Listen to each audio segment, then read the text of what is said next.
સિંધુનગરમાં room ભાડે રાખવા જોવા ગયેલ યુવકને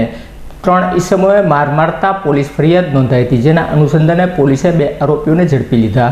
રાણીકા વિસ્તારમાં રહેતા મોહમ્મદ તેહજીદ હનીફભાઈ કુરેશી તેમના મિત્ર માટે સિંધુનગર વિસ્તારમાં રૂમ ભાડે રાખવા માટે જોવા ગયા હતા। તે સમયે સુરેશભાઈ સાટિયા, મયંકભાઈ રાઠોડ અને ઉદયભાઈ આવી અને તેમની સાથે બોલાચાલી કરી હતી ને કેમ અહીંયા રૂમ જોવા આવ્યો છે, કોઈને પૂછ્યા વગર નહીં આવવાનું તેમ કહી તેની સાથે બળજબરીપૂર્વક તેના ખિસ્સામાંથી રૂપિયા 3000 કાઢી લીધા હતા અને ત્યારબાદ ફરિયાદીના વિડીયો બનાવી રૂપિયા 45000ની માગણી કરી હોવાની ઘોઘા રોડ પોલીસ મથક ખાતે ફરિયાદ નોંધાવવામાં આવતા પોલીસે સુરેશભાઈ સાટિયા અને મયંકભાઈ રાઠોડને ઝડપી ધોરણોસરની કાર્યવાહી હાથ ધરી હતી।